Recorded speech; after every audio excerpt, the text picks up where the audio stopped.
Hello, everyone. Welcome to yet another session of this story today. Now,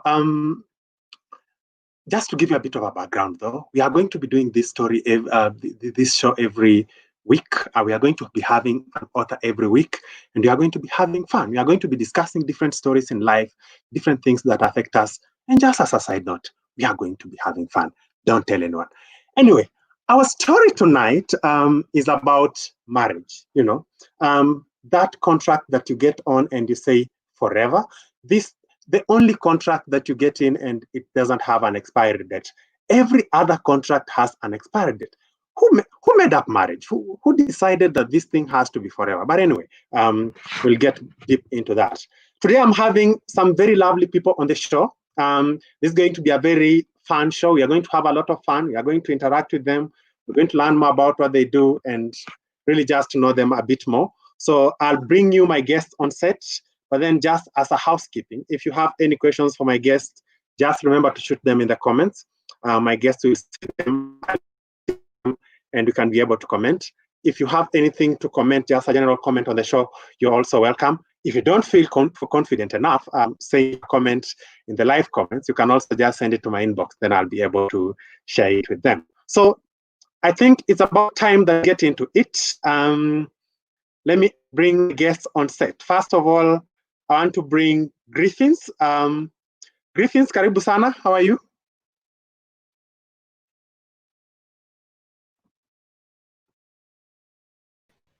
Hello, Douglas. I'm fine. How are you? I'm good. I'm good. You have better lighting than the host. That's not allowed. How do you have better lighting than me? Yeah, you gave me time to fix it. The guest should always have the best lighting, and the guest should always, the host should always have the best show. But we'll talk about that in the background. So, Griffins, welcome to the show. We are going to have fun tonight. Tell my viewers about you. Who is Griffins, and tell us about your poetry before we welcome Her Excellency. Griffins is a poet and a teacher of mathematics and computer studies. And I also do a lot of homeschooling. In poetry, I recite and I perform at different stages, and I also nurture children as far as poetry is concerned. Yes, so I sometimes go to the slums every Tuesdays, like Wednesdays and Saturdays, just to have time with the children in the slum of Madai. Perfect. So you deal a lot with children, and that's where you'll come in our story today. This is going to be a very lovely story. And now I want to welcome the author herself, Christine Kinyua. Christine, how are you? I'm good, thank you. Somehow your video has refused to show on my screen. So my viewers will be wondering, where's the person speaking to us? We can hear you, but we can't see you. Now? Yes, now I'm adding you on the other. Very much fun. Now we can see you.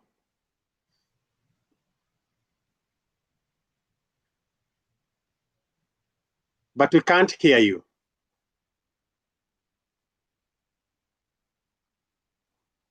Great. You are mute, so I'm going to unmute you.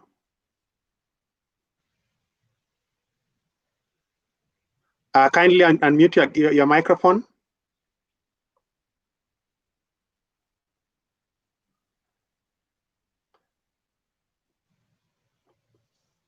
Technology can be interesting, so we are waiting for the guest of honor to unmute her microphone. Finally, she has unmuted. Now you can speak. I'm sure I'll hear you if you do.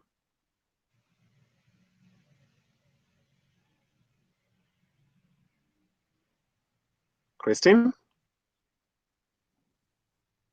Okay, you've muted again. Great. So as Christine sorts herself out, I want to bring our other guest, Lucy. I can see Lucy is in the background. Lucy, how are you? I'm good, and you? Fine, thank you. Welcome to the set. Thank you. You're having a lot of fun. I can hear a lot of very nice music where you are. and then you dropped out of the set as well. So we'll wait for you for a moment. So Griffin, as we wait for Christine to unmute herself, so the work that you do mostly in Wangare, you deal with children and you teach them poetry, and you also teach them mathematics, right? So what kind of children do you deal with, and what has been your experience with these children? I deal with children from around the age of kindergarten to class 7, because now when they get to class 8, we give them the time to concentrate on their KCPE. And what happens is that I'm able to extend even further after they join high school. Yes. See, I can still see it. We connect with them, and I go to the houses and we organize like piano time. We play instruments, we write. So it's been a great journey because I see myself in another people. I see my talent in another person. I see a total transformation. I see like we are raising the children of tomorrow, and it gives me so much joy and energy to continue doing what I do with the children. Okay. So basically, you try to mold these children to become like you, and also do a lot of stuff. Do you deal with children who have been rescued from different situations? For example, children who have been rescued from abusive relationships and stuff like that? Yeah, we work mostly with parents of talented children. And some of these parents, they really have their stories that are touching.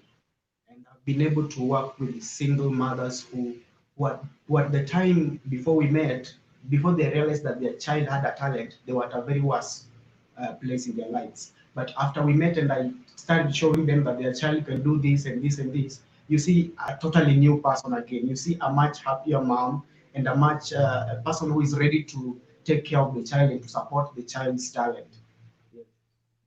Perfect. So let's bring back Lucy. Lucy, welcome to the show. You disappeared a bit. Now you've come back. Yeah, I don't know what's happening. Okay, I think your video is a bit unstable, so you'll just stabilize it and then come back. Christine, finally, I think your video is working, but your mic keeps muting itself for some reason. So I think your device is muting itself automatically. Are you able to unmute yourself?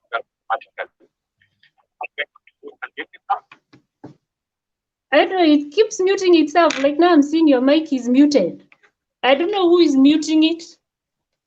Do not worry. Now we can hear you. Douglas. So tell us about you. Yes, now we can hear you. No. I'm saying. Yes.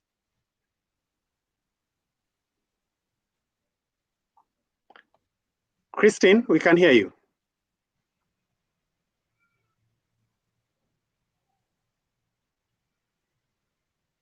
Okay, I think Christine is still having a few issues joining us, so she will continue trying to sort her microphone out as we wait for her.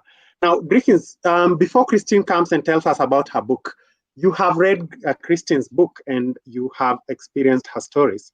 So what can you find in Christine's story that connects with the work that you do with the children?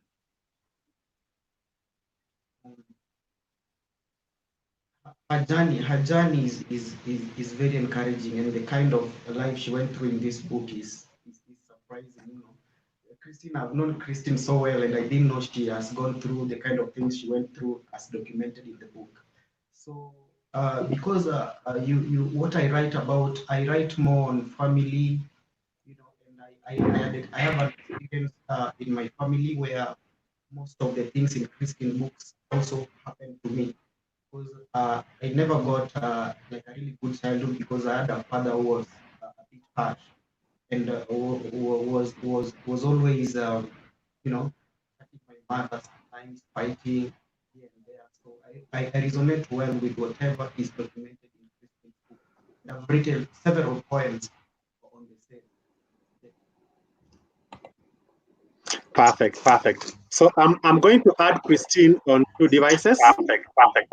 Because one of her devices connected to audio, and the other is connected to audio. Christine.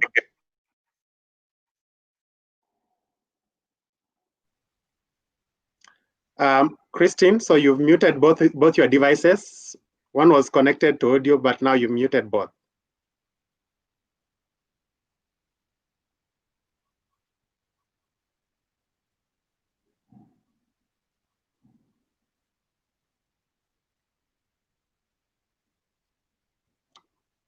Christine?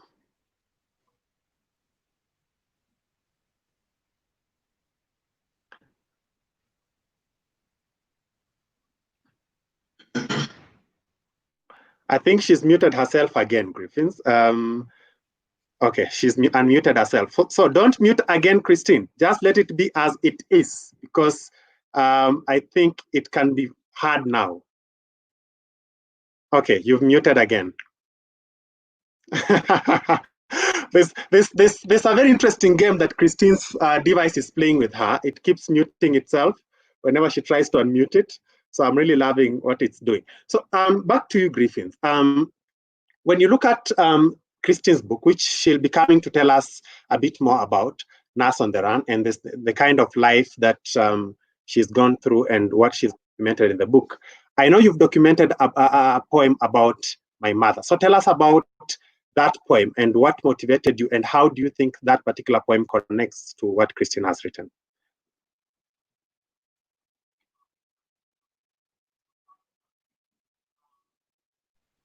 This is a poem I wrote to my father 20 years later, after learning that whatever he was putting my mom through wasn't a very good one. So I wrote a letter 20 years later to tell my dad that I remember every tear, every pain that my mom went through. And I wanted to write to him and also assure him that very soon I'll be getting a wife. Will I behave the same way he did? Will I live with my wife the same way he lived with my mother? So I was trying to seek answers, trying to ask my father to come and help me so that I cannot be or live the way he did live with my mom when I get a wife. So 20 years, I still remember the fears, Dad. I still remember the shame. You are to blame. I know this you did not expect.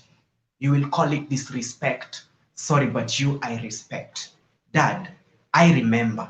The memories fresh in my calendar, her pains and tears imprinted in my heart. Dad, my mother you did hurt. As a good woman, she played her part. Never ever did she set your heart apart. We did good, I and brother. We were as bright as the father. We did wrong, I and brother. We were as foolish as our mother, so we were beaten like our mother.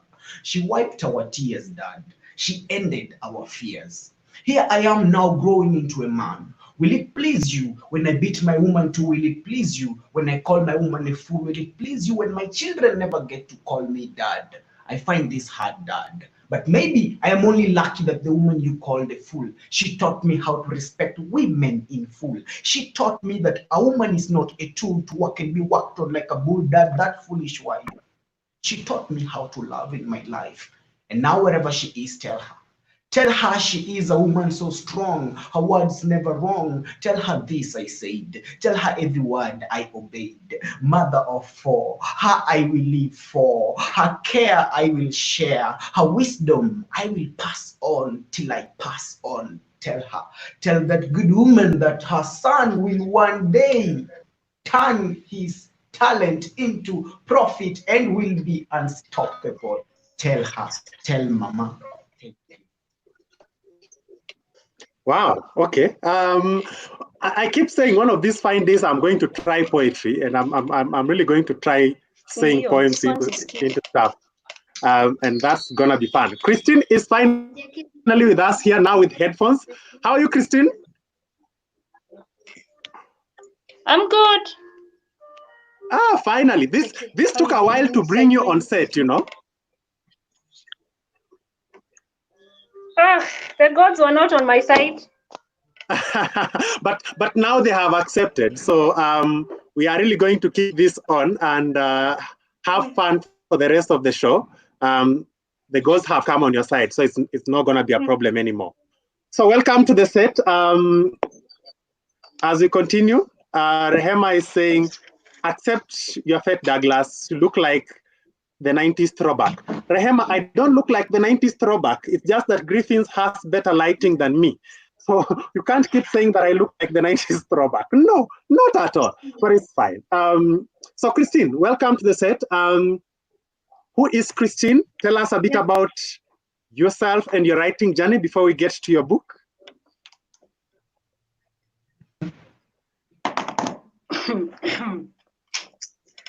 Wow. I should have heard what Griffin said so that I could copy. But I'm a nurse, a mother of 2.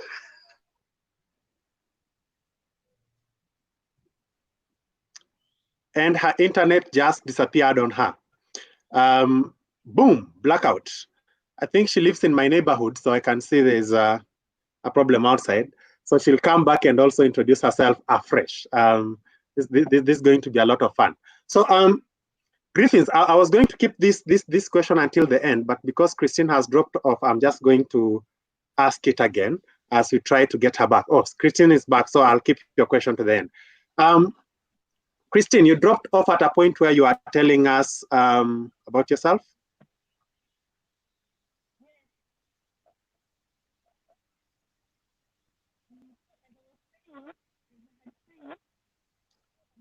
Yes, Christine?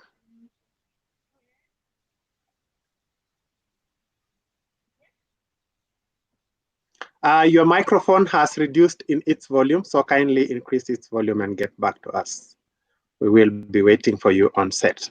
So Griffins, when you are writing that poem to your father and you are trying to communicate to your father about the pains that you saw your mother going through, what exactly did you intend to communicate to the current people? Because in line with our current today's topic of marriage, do you think we have flawed marriages at this point in time? Is that one of the reasons why you wrote your poem? Come again, sorry.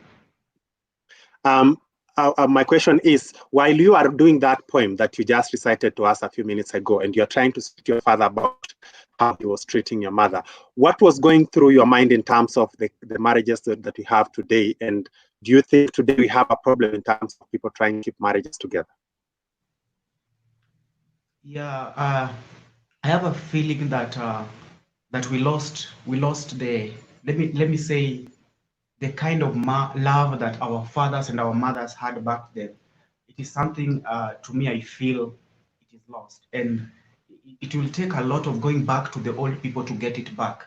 But the problem, you find that the young people have disconnected with the old people. So there's totally, I'm wondering how will we be able to, go back there when there's this disconnect between the young and the old?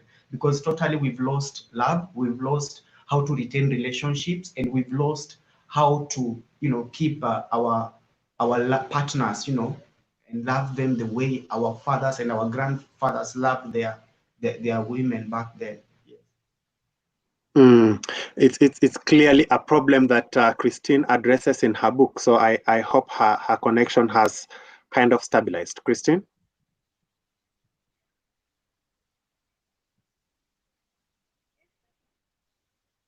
Christine, can you hear us?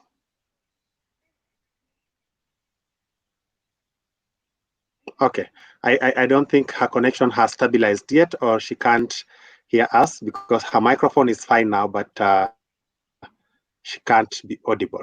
Now, one of the things that you do, Griffins, is try to build children by empowering them, by training them in terms of poetry, and you have brought through some very exciting children. What has been your experience in terms of handling these children together with guardians? Because one of the challenges that we have is people or guardians not trying to guide their children the right way. Do you experience the same when you are trying to handle the children that you handle? Yeah, initially I experienced a lot of repulsion from some parents in Mathare who never understood what poetry or talent meant, because the parents wanted their children to be in the class all the time and only take back academic reports. And so it really got me, gave me a lot of hard time trying to convince the parents that talent is as equally important as the academics, and they go hand in hand. One complement the other, you know. And so after some time, when this, I convinced other parents, you know, and they allowed their children to come. And what we noted that the children who are in the group, in the talent group that I was teaching, they became the leaders in the schools. They became the prefects, the games captains, they became the head of scouts, you know, and they became the people who are in the music festival. If there's a drama, they're the people who go there. And surprisingly enough, during exams, when the exams are being announced or they're being given presents on closing day, you'll see that most of the children being called forward to receive the presents are the people who are in that who are in that talent group. So there's something about talent that it gives the child the ability to be able to access their intelligence and use it well. Because now, when you are used to words, as I teach the children poetry, I make them get used to words, and so they love the English language, and so they get used to words, so that any written thing will not be difficult, because you know they are used to words, and words is what they use daily, and they love it. You know, they're happy about it. Yes. Okay, so we'll try to get Christine again and see whether this time it works. Christine, can you hear us?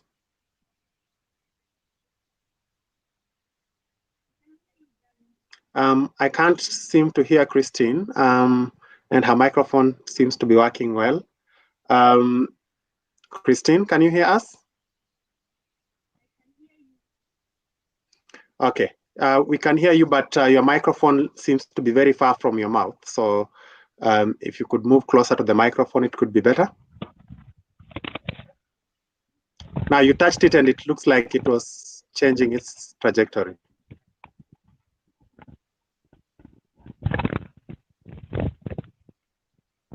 Let's try again. Can you hear us? Douglas. Yes, now we can hear you. Perfect. Douglas. Yes, sir. So I can hear I'm you. better off without the microphone. Seems so. Yes. So just keep it wherever it is. Welcome. It's taken us about 20 minutes to get you on set.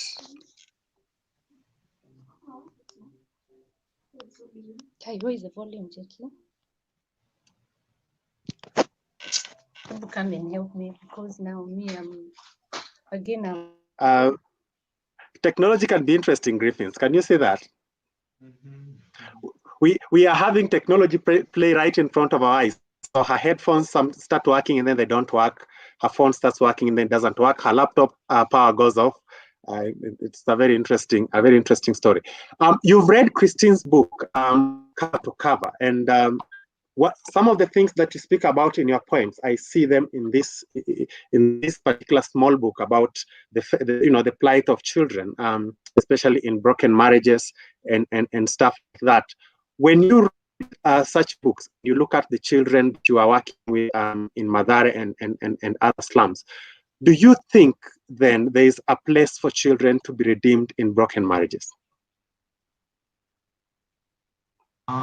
Yes, you know, as they say that when two bulls fight, it is the grass that, the grass that gets nyasi ndo huvumia. Let me put it that way. So the children are the grass in this case. So whenever families are broken, the people who are directly affected are the children, and it affects their whole life, not just that day, but it affects them their whole life. Everything goes, goes astray, and so it's something. Children need to be redeemed, and I'm just wondering whose role, who is going to take up this role to redeem these children in broken marriages, So there's a lot of work that needs to be done, and it has to be from the top down and the bottom up. So yeah. Perfect. Christine, can you now hear us?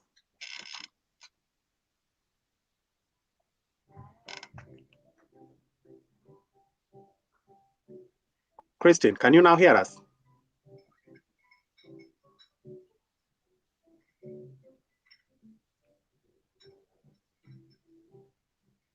She's typing something, so I can actually hear you, Christine. So can you hear us? I can hear you. Can you hear us? You can hear me? Yes. Douglas. Yes, I can hear you. Christine. Hello, Christine. I'm almost cleaning my ears. We can hear you, and everyone can hear you. Can you hear us? Okay. Yes, you were saying? Okay, now that you can hear us, now you can continue. So we have just been talking about your book in your absentia. I hope you appreciate that. Okay. Now, Christine, if you can hear us, then tell us a bit about.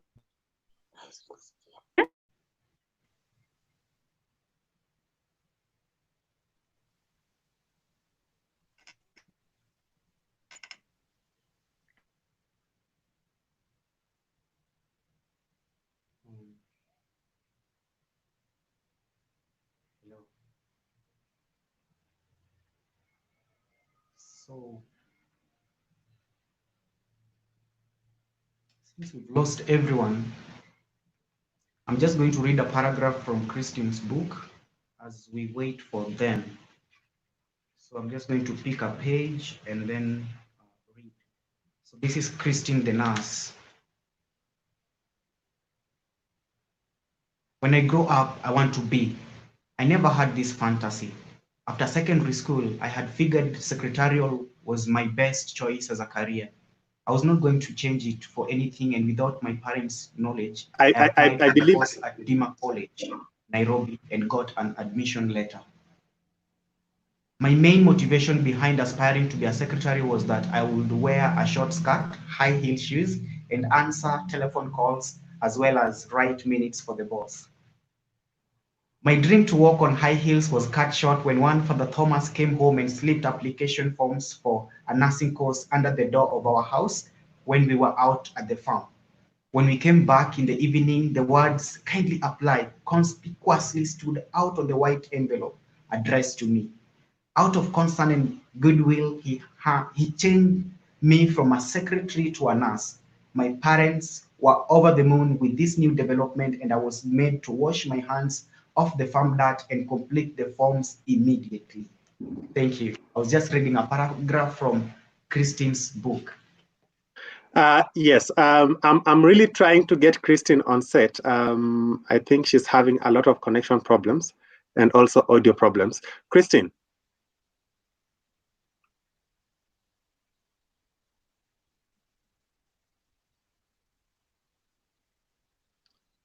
I can see her now. I can't hear her. Griffiths, I'm sure that's the case from your side as well. Great. So we are going to continue with Christine's discussion of Christine's book until she can be able to figure her connection out. Now, Griffiths, I listened to the part of the book that you've read, and it's also pretty much about Christine's life and how she grew up, and the kind of parents that she had. And we through this book we constantly find a connection between upbringing and how people eventually come to live in life. Do you find the same connection in terms of the work that you are doing in mentorship? Because again, I understand you also do a lot of mentorship. I'll also be asking you about your stage performance, because a lot of people who are viewing right now may want to have your services. But let's talk about the mentorship a bit. Do you find the same kind of issues when you are dealing with the children that you mentor? In terms of growing up, Yes, didn't get yes. exactly. How their upbringing affects their personality. Yeah, one's background tells a lot. Where one comes from tells a lot about somebody's character. And as they say, charity begins at home. So you can just understand that a child coming from a broken family will always be a very sad child, angry sometimes, will always want to beat other children, And so it takes somebody who really understands the children to understand them, listen to them. So one tool I use a lot is listening. I think one thing I'm better at is listening to children, because when I listen to a child, they open up to me, and then they're able to tell me what distresses them in their lives. And then I don't kind of look for a solution at that point, but I encourage the child to speak more and more. So I use leading questions that I ask the child so that I can enable the child to trust me with what they are telling me, so that they can tell me more and more of what is happening in their houses. And my experience, it is always sad, very, very sad, because one time a child will tell you, Griffins, mimi kwetu, mimi ndo mama na mimi ndo baba. Why? Because the mother is suffering maybe from cancer, one of the cases, and so the mother needs to go to the hospital for, chemos all the time, and so she's a bit older than the other siblings. So when the mother is away being taken care of medically, she's the one now coming in as what? As the parent. And it's always very, very painful. That's a challenge, especially in families that have, no stability in terms of parenting. Because again, when we talk about the subject of marriage and family, we are really talking about the subject of pain, because then a lot of people in marriage are not as happy as, as marriages may look. And some of Christine's stories touch so much on that. I can see Christine is in right now. Christine, your microphone is working very well.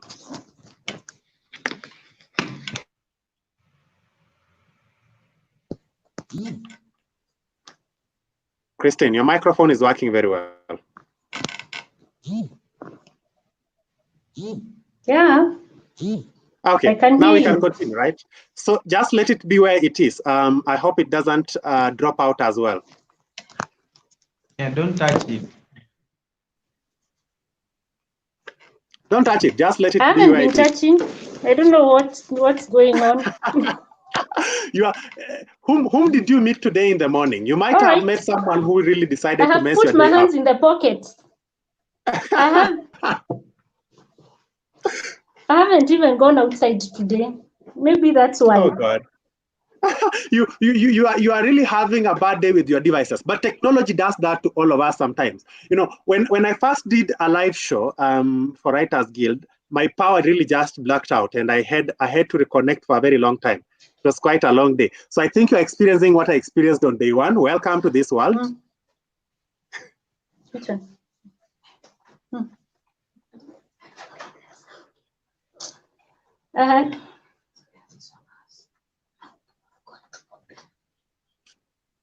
Yes. Okay. Christine is also having a small delay in her audio reception. So, but that is fine, because then that is just about the internet. So Christine, if you can hear me, we would want to know a bit about yourself. So just tell us a bit about Christine. Who is Christine? And also about the background of this book. Christine is a nurse, a pediatric nurse, a mother of 2. What else? Who decided to run, but is not running anymore. So, yeah, I wrote the book on the nurse on the run when I was going through some tough times in my life, and had been so angry for so long that my hair used to stand. So I decided I needed to get this off my chest, and I wrote a number of small books. I had like 1,001 or so small notebooks that I would write my feelings. Until one day I just thought probably there's another person going through the same. And, many people don't talk about these things. So I said, maybe if I put my story together, it will help somebody out there. And more so, I met a friend who told me, when you talk about it, it brings healing. So first of all, I wrote up to chapter 5, and then I was like, I don't want to talk about this anymore. But then I was encouraged to go on. He told me, just write it out, just speak it out on paper. So I wrote 6 and 7 and 8, and yeah, it was a good thing to write, because I'm no longer angry. I laugh at most of the incidences that are in that book. And I can say it achieved its purpose, which was to help me heal. And that's a very noble thing that you did in this book, to write about your personal story. And this book, I find it to have been organized in a way that it kind of takes the writer through a journey, and you kind of wrote in a journey, kind of to walk a writer through how you grew up, I can see there's growing up, there's Christine the nurse, Christine the patient. I would want you to take us through all those, but I wouldn't want to take you through that trouble. But Yes. generally, what was your experience in terms of trying to put together a story basically about your life?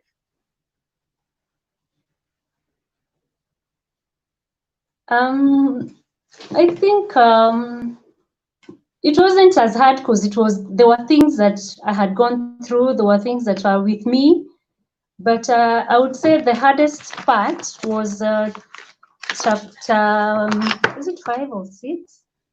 Let me see. The chapter that talks about separation turned divorce. That's chapter 4 and 6 were the hard ones to write. Yeah, 4 and 6 were hard because I wasn't sure if I really wanted to talk about it. And like I said, I was still very bitter when I was writing. But I think when I began writing, things just came. And then then after I had already written, there were things that come to mind, but I'd already submitted the manuscript. There were things I would remember that were hurtful, but then I told myself, what didn't come to mind when I was writing was not meant to be written, was not meant to be spoken. So I consoled myself and told myself, God reminded me what I was needed to talk about. And so I let go what I never put down. Yes, but the other chapters were easy because it was growing up. I mean, yeah. And there's a part of this book that I really enjoy, Douglas. and I don't know how much people enjoy that part of the book. There's a part of this book where you talk about your father. It's your family and how you grew up in a family that was tight in terms of upbringing. Do you see that in modern families?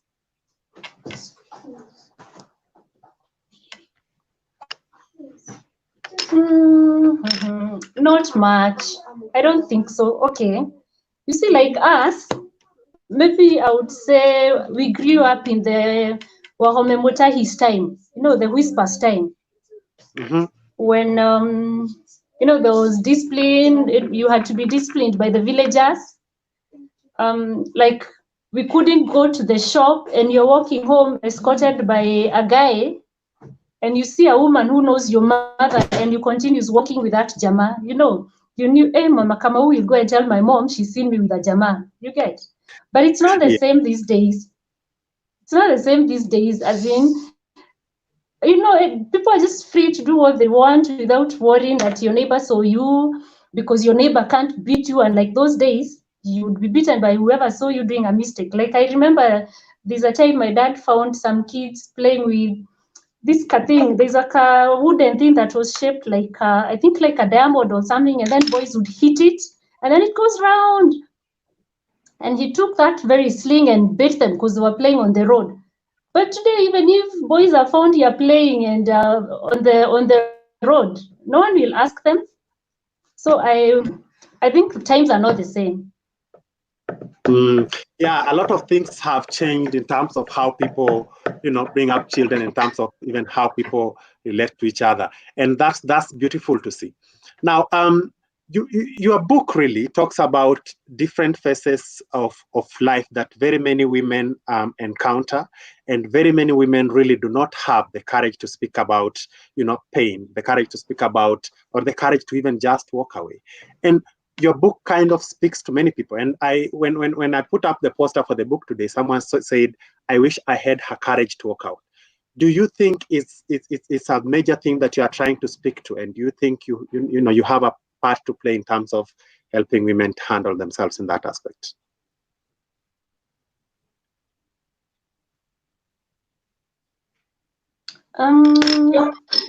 Walking out is, I would still say it's a personal decision, because it's not even also an easy choice.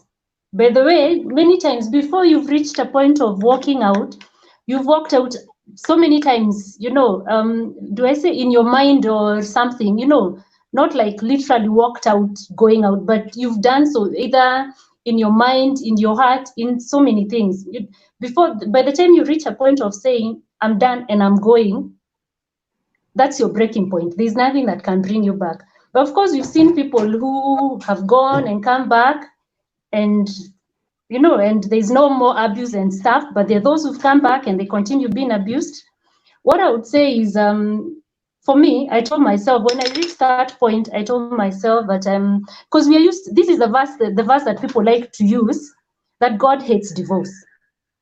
So you're finding a woman being battled, abuse and all that, but then people say God hates divorce. True. But my question is, do you read what is Napombele before you come to that point that says God hates divorce? We don't. We only choose this part. So I told myself, I know God hates divorce, but he loves me more than he hates divorce. You get? Yes. I told myself he loves me more than he hates divorce. So if he delights in blessing his people, he wants to see me happy. So what's the point of every time I'm here, I'm crying every other time, or I'm hiding myself under the bed, or I'm doing things that I also don't understand what I am doing? I used to be so down that I thought I would go to Mathare. But then you see, I had to reach a point where I had to tell myself, no, I have had enough. I actually didn't even have a job when I was leaving. But I told myself, I think I have had enough. I have to go. But before then, I had reached a point where, like before the end here, at the end, let's say 3 steps towards the end, by the third step, I had reached a point of, if I'm asked something, I would ask, if I tell you about it, what will you do? Because I had seen there's nothing, there's nothing that comes from the other side. Let's say maybe I'm in pain or something. Then I went to a point where I now started keeping quiet. And I remember when we went to the pastor, and the pastor asked, when he said that he asked me something and I don't say anything, the pastor asked him, when she reached a point of keeping quiet, when you ask, what did you do about it? Because that's the normal process. A woman feels you're not doing something and she'll ask you, what will you do about it? Then she goes to a point where she feels there's no help coming this way, so I would rather keep quiet. But I think for me, I am happy that I walked out, because when I look back, I don't know. I don't like to look back because I tell myself I moved on, I healed, but I can say it wasn't an easy thing then. So it's you discover within yourself. It's your self-worth, your self-love. Because at the end of the day, women are dying of depression and other things. Even men, but I can't talk for men because I don't know that experience. I can only talk as a woman who has experienced that. I know men also go through the same things, and I cannot say that I was also good, because they say it takes two to tangle. If he was able to accommodate what was bad about me, well, good for him. But for me as Christine, I couldn't take it. I couldn't take more of what I was going through, and so the best thing for me was walk out. And it wasn't easy for so many years until probably 2018 is when I let go. Yeah. And that's quite a story there. And reading your book, I could walk through your journey. I could see you. You have written a book in a way that it helped me visualize everything that you are writing.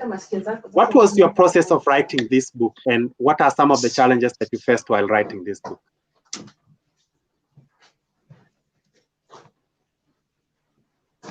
Like I said, I had written a number of small books to notebooks, exercise books, and then I'm like, I don't think I'm going to ever make up a story out of this. I don't think it's ever going to be something. Then I met somebody on Facebook, and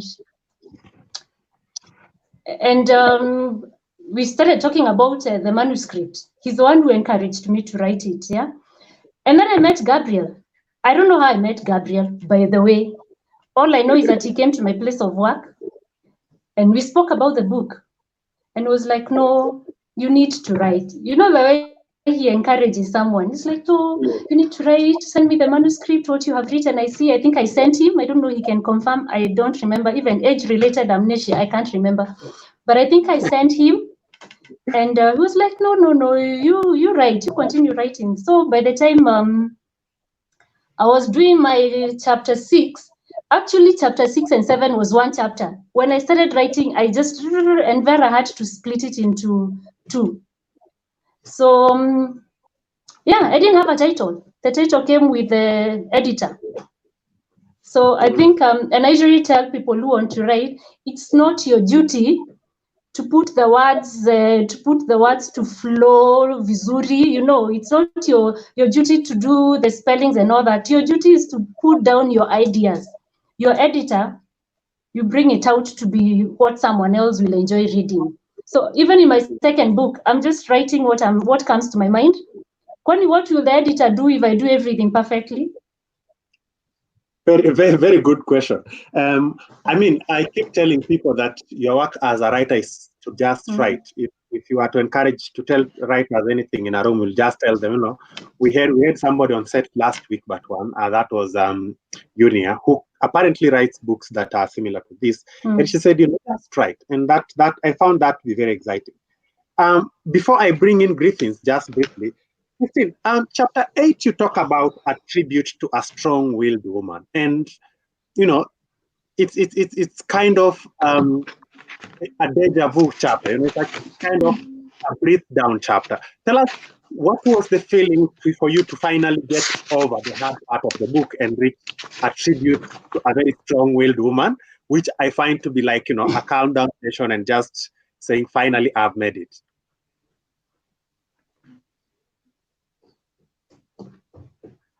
No, this is a true story. Chapter 8 is a true story. Uh-huh. I went to visit the said person. She had had surgery. So I went to visit her, and you know, there you bangaiza in the kitchen making tea, and she's giving me a story. And I was like, what? You went through all this? So I told her, do you have a pen and a paper? So she brought for me. So she's narrating as I'm writing. Then I asked her, do you mind if I put this story in my book? Because I feel it's a story that can speak to someone else. And she said yes. So that's how it came to be part of my book at the end. But it is a true story. She's still alive and well, keeping strong. And really, a lot of people ask me, is that story for Jacinta true? Yes, it is true. And also, it's just a story that shows you the connection that different women and different people have with this, because then there are a lot of other women around here who are also just, you know, going through tough stuff but not speaking them out.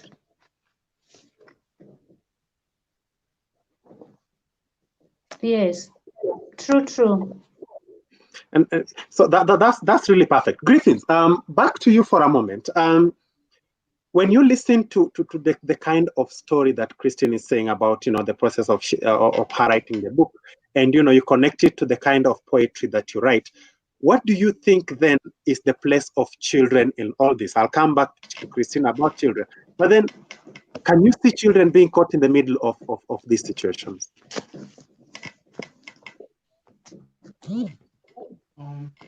Children being caught up in the middle of a situation. My question is, when you listen to the story that Christine is telling us about the process of her writing the book, forget the process and just talk about the life itself, the process of her going through all the pain and everything that she went through even before putting together the book. Do you see the position of children here? Do you think children are vulnerable now that you specifically deal with children in a lot that you do?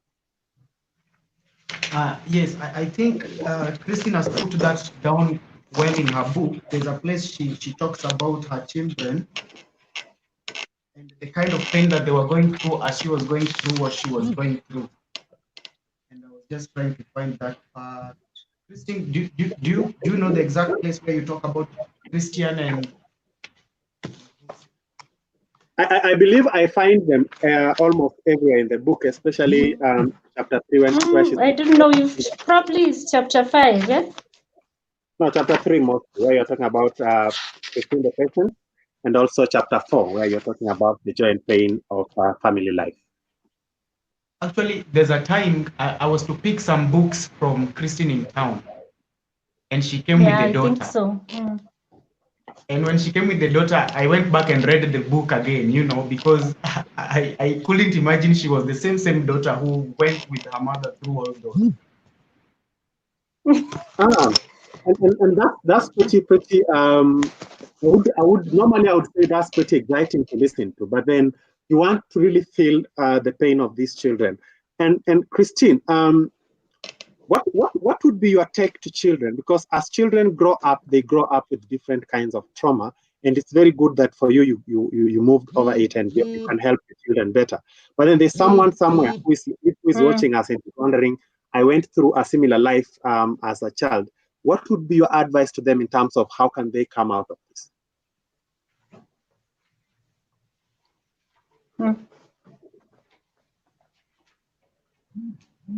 But how can they? How can they basically get over the troubles and trauma that they went through as children? Douglas.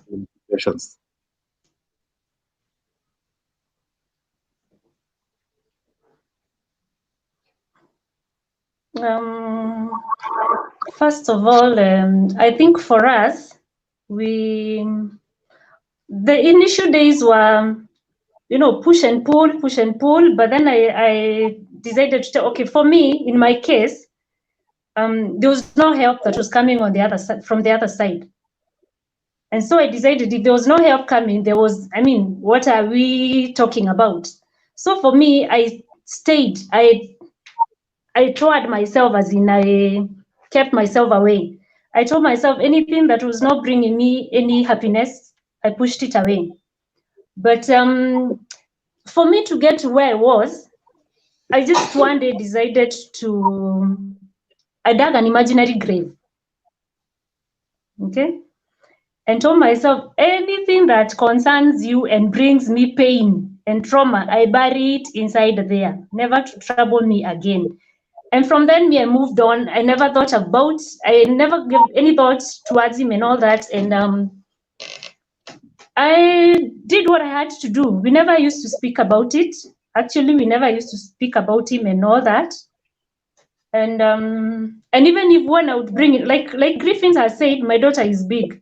And so she obviously saw the things that I went through. So in fact, for her, she never wanted anything even to hear any conversations. There are things, of course, that happened after that, which I will not talk about because they're not in the book. Because we actually tried a reconciliation, but a lot of things had happened there that were not very good. But today we are good. We talk. In as much as we have not met face to face, because again, I'm afraid we have seen people who have been told, come, I give you school fees for your children, and then, hey, that is the end. Hey, me, I'm still so thin. I am afraid for myself. So I don't show up for such things, but we talk. But that's it. We just talk, but nothing else. I'm still solely responsible for the children. I have never seen any help coming. I have never asked for it because I have not asked for it. It has not been given. I have been told to go to the children's court, and I said I will not go because, after all, the Bible says he who does not take care of his immediate family is once an unbeliever. So why should I curse you a second time? So I don't bother. We are good. When we pray for him. We are okay. But we don't have a relationship. So what I would say, if you're there and you've gone through that, the best thing for you to be able to move on is let go. Look for a way within yourself, amidst all the things that happened, to forgive. Okay? Because the days that I was very bitter, oops, they were bad. But the moment I told myself, another thing, Douglas, I told myself, forgiveness does not mean restoration. You get? Yes. That because I forgave you, I have to come back. For me, forgiveness does not mean restoration. So I can forgive you, and we continue being good buddies. If you want to go for coffee, we will go for coffee. But that doesn't mean I come to your house or something. So that's how I looked at it, and I think it helped me move on. I think there's a lot of things that I've written in the chapter that says finding solace. And again, that song of What a Friend We Have in Jesus. Oh, if someone would tell me that you need to pray for him, I was like, what? I can't even mention his name. How do I even pray for him? But then I realized when we are told take everything to God in prayer, it's absolutely everything. You get? And I think for me, all those things worked around me. And then I told myself, oh, I always used to say, men are all the same. Oh, I used to be in that category of girls that say, men are all the same. You know that word we say there at the end? That men are, you know? Yes. I used to be in those. But then I realized, and that's what I tell women, even people who are going through heartbreaks. I tell people, the men are not the same. There are 4 types of men.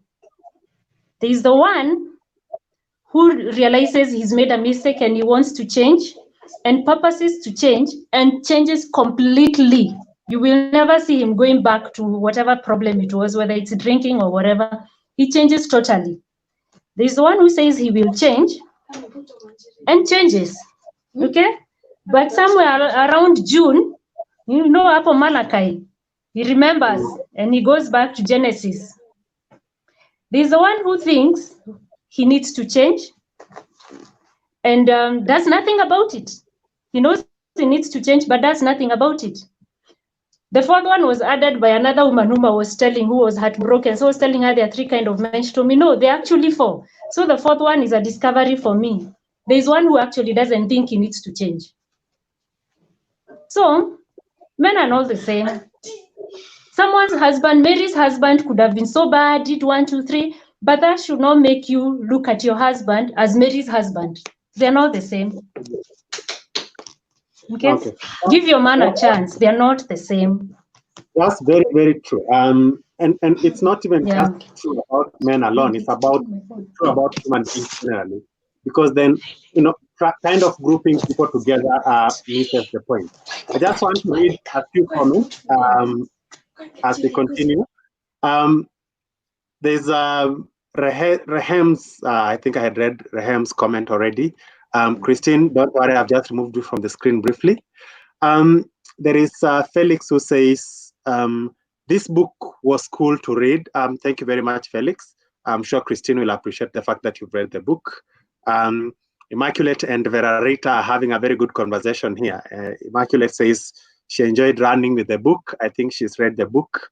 We're having Lucas who's saying, well done, Griffins, for the poetry and for standing in. I think this was the point where I had disappeared for some reason, and Griffins remained on set alone. And Griffins, I think you turned into an excellent host, as Lucas is attesting to there. Verarita is responding to, I think, Immaculate and saying, great conversation. And Immaculate continues to respond and says, you know, I was so eager to hear from Christine. She made me cry for the better part of the book. She brought in hope towards the end of the book. She even recommended a book. Yesterday, I cried by Yanla Banzat. So I think, yes, I've seen that from Christine's book, and she'll be telling us a bit more about that. Verarita, I think, responds back and says, this sounds like a book I'd love to read. Nice to meet you, Christine. What? Verarita, you've not read Christine's book? Oh, no. Okay, you should read this book. It's really, really interesting. Verarita continues and Immaculate actually continues and encourages her that it's amazing. As I said, they were having very interesting conversation in the comments, and she says she'll get it. Perfect. There is Mary Stella Kinyua who says, we are here, Auntie. Wash hands, wash hands, wash hands, wash hands. I don't know whether that is a song. I think this somebody Christine probably knows. Wait, let me bring back Christine so that she can tell us, who is Mary Stella? She said, wash hands, wash hands, wash hands, wash hands. Good vibes, good vibes. Is this a song or something?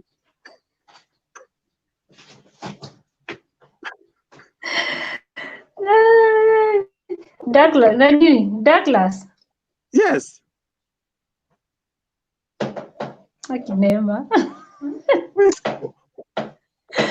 This must be my niece. But that's Mary Stella is my sister. So probably your niece has picked your sister's phone and she's decided to remind the whole world to wash their hands.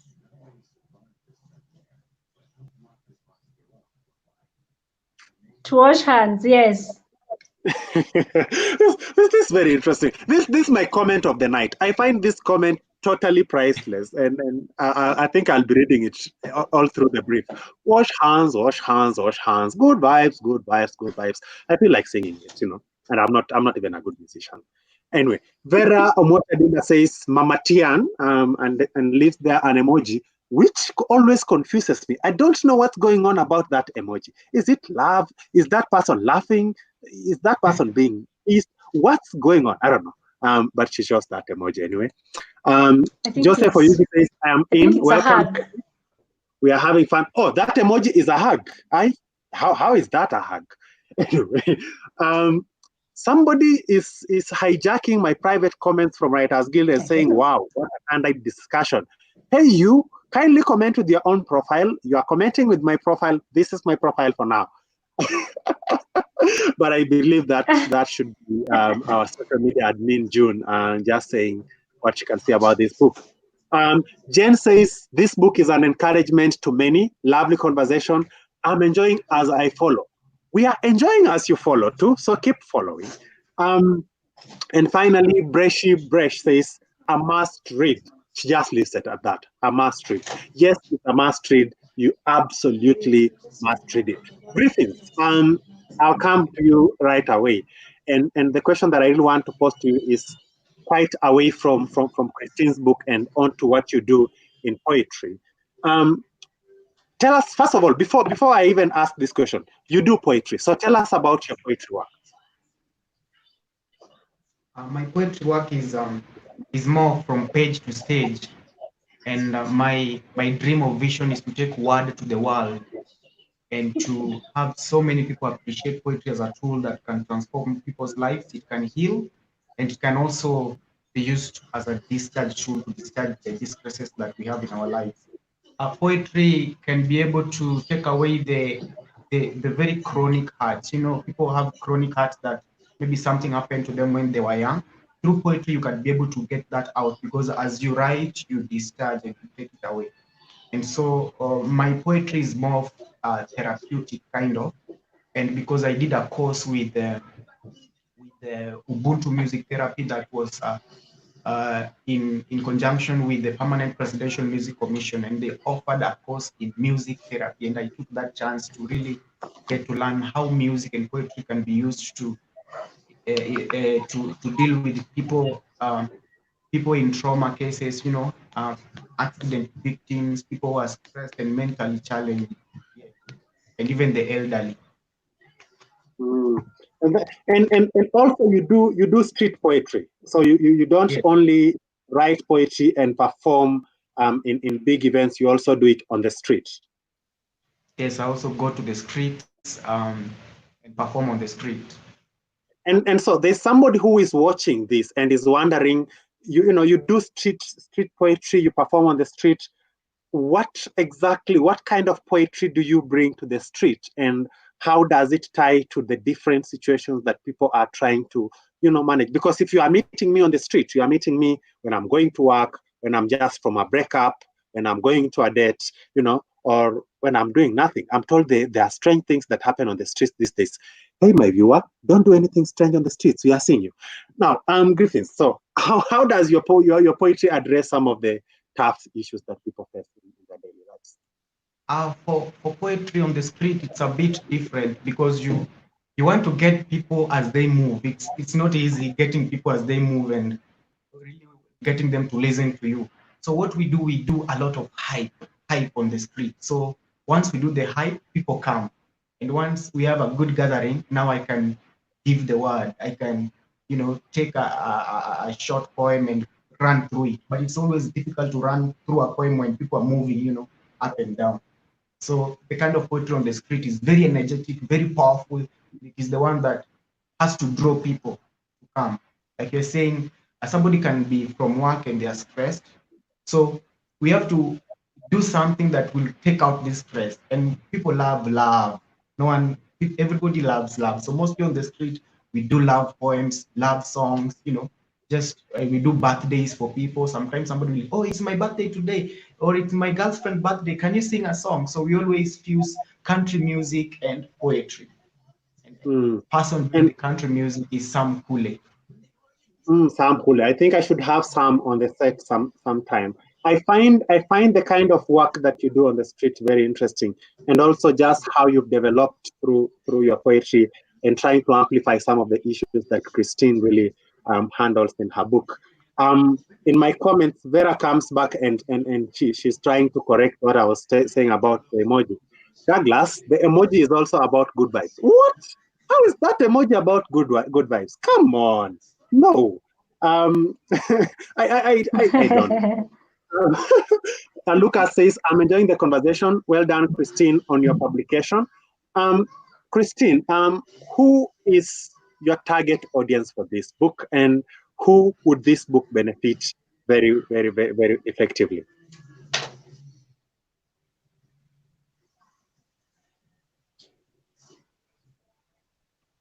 Wow. Chapter, let me see.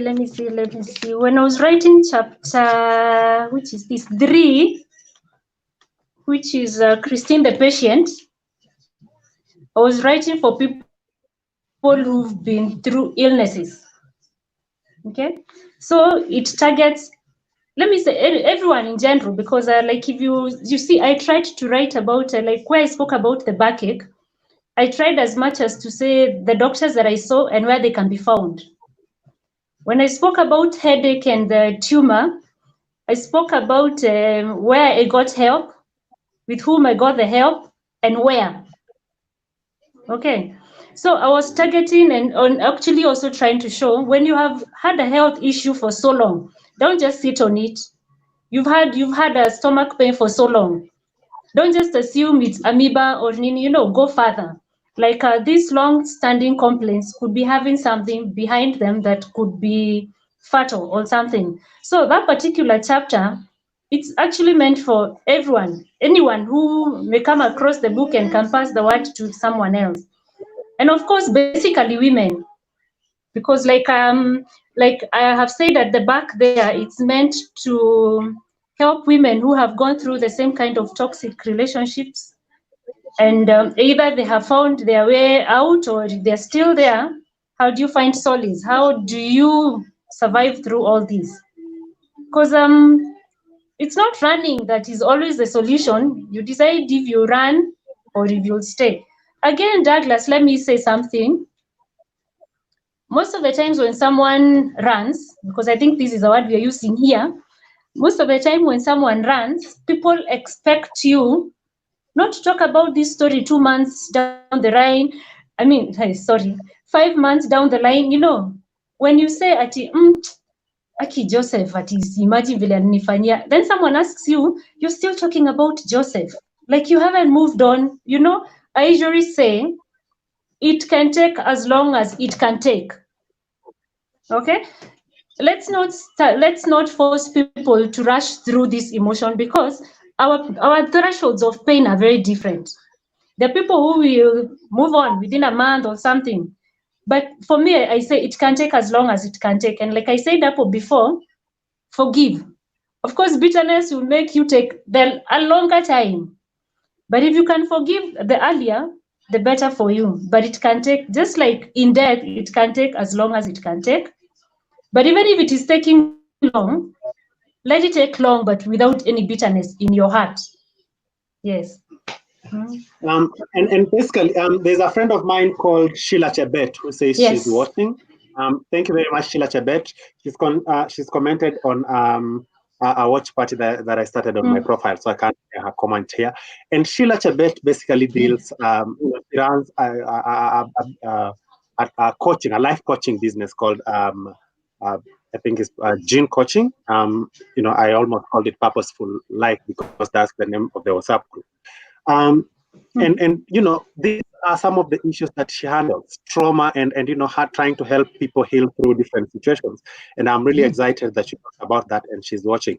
She's one of the most loyal people who watch me, by the way, and she's always sharing our videos everywhere. Lucas Wafula is asking, how can one get a copy? Now, if you look at this video, my people, you can see there is something scrolling down on the video. That's called a banner down on the video. It tells you where you can get the copy. You can get the copy from right in Kenya. There's a number that is flashing down there. It will pass like 1 million times from now to the end of the show. You can WhatsApp, you can call, you can text that number. the lady who will receive is a lady who will receive. So it's not a host voice like my voice here. That, you know, there are voices like mine. When you hear my voice, you will not sleep well at night. Viewers, if you have a voice like mine, please stop speaking. Hashtag feminism, hashtag Douglas Life Matters. Now, you'll receive a call from June, and June will be able to help you through everything that getting the book. You can also just visit the website and get the book from there yourself. It's also exciting. So Lucas, go straight to Writers Guild Kenya Facebook and get Christine's book. Joy Alicia, one of my very good friends, she says she's watching. Welcome to the show, Joy. Now, Christine, we are moving very close to finishing our conversation today. And I'm very, very sure my viewers are going to be mad at me for finishing this show at this point in time. One of the issues that, and I hoped Lucy would be here to help us through this, but now that you are here, one of the major issues that come with a story like the story you've written here is the issue of education to the children. And you've talked about your life working in Rwanda. You've talked about how you came back to Kenya. And I think she's dropped out when I was asking her that question, Griffiths. And it's very much exciting. So I'll wait for her to come back. As I wait for her to come back, Gabriel is always arriving to our conversations late. Hey, finally here. What a lovely discussion. Hello, Mama Tian. Gabriel, you are always late to our discussions. You'll be late to heaven. Wait, did you make it on time to your wedding? I will ask the bride on whether this guy might have been late to his own wedding. That's very exciting. Christine, you dropped out when I was asking a question about education to children, and what do you feel is the place of education to children in such families? Because when such a situation happens, like you've written in your book, children who are in school most of the time either drop out or they get stuck in court cases and trying to balance about how do they go to school. How do you advise parents to handle children in such situations, especially with education?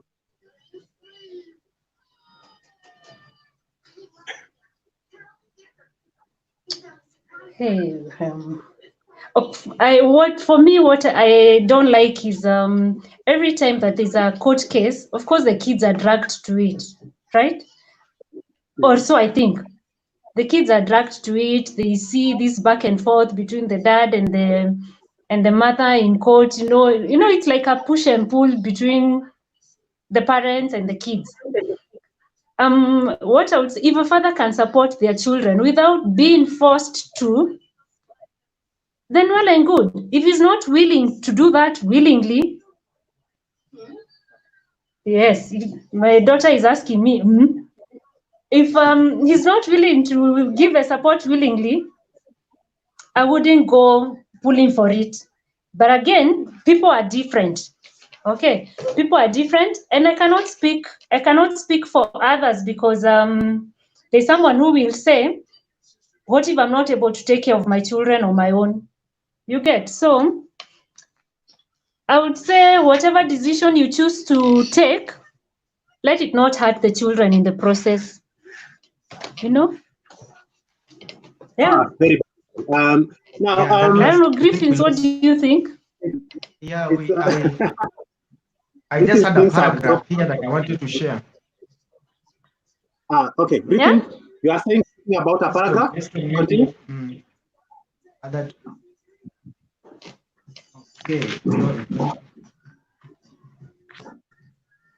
Okay. He's reading so much of this. Yeah, it is. So children are born into the world knowing very little, and they arrive expecting love, gentleness, and understanding. While parents provide as much love and attention as they can, one or two adults aren't always enough to provide all the attention and tenderness a young child expects. When things happen that children don't comprehend, or when they are left alone too much, they can easily become frightened. Many experiences which seem harmless and matter of fact to grown-ups can frighten a child, who is keenly turned to sense tensions we take for granted. In particular, our children are unprepared for sudden, painful, or thoughtless occurrences. Early separation from mother or father, sudden, unexplained changes in who cares for her, tense conversations within the family, teasing by aggressive relatives, or exposure to violence on TV are the kinds of things that can frighten a child, even though nothing physically harmful has happened. Yeah, that's what I wanted to share. And I think that's a reading from Christine's book, which is a very exciting thing for you to read to us, especially at this point in time where we are having this discussion. Now, I'm not so sure.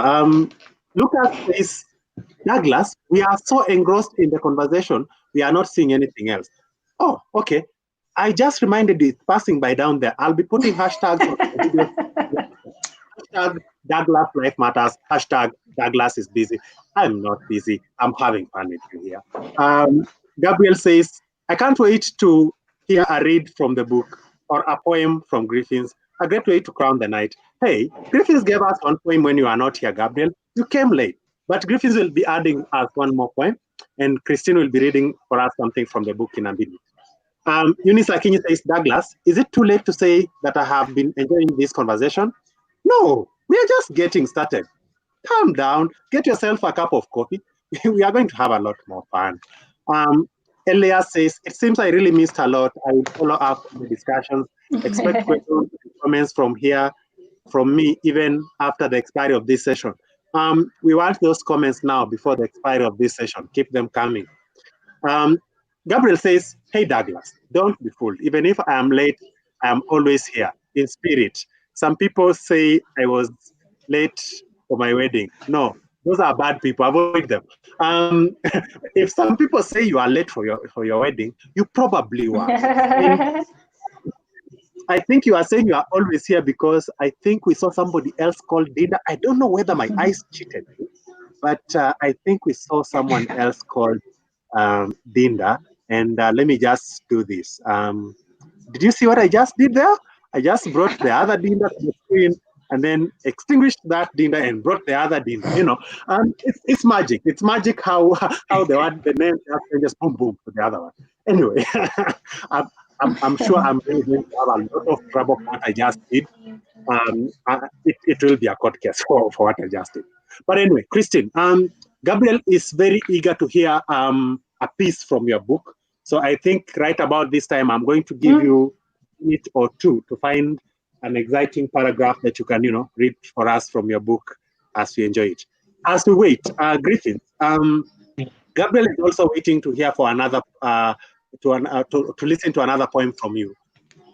Do you feel like you can do one? Yes, I can do one. Yes. So this is on toxic relationships. Okay. We ate from the same plate. Ours was something great in a perfect state. We never thought it would turn to hate. You are the best. Leaving me thought of the least. I did not know loving was killing. I did not know pushing suicide to love you was suicide. I did not know that all that I sacrificed was my own life. I did not know it was stabbing myself using my own knife. I did not know I pushed myself to this age, threw myself into a death cage. I am into the deep, dark end of lone. My love is gone. I killed myself. You took it all and let me fall. You dimmed my star. You showed me the bar. There I learned how to kill myself.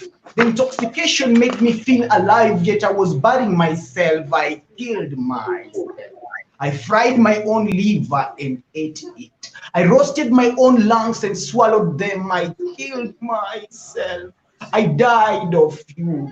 I got buried in depression. My body got eaten away by sadness. I died of madness. But today, I want to speak about it and relieve myself.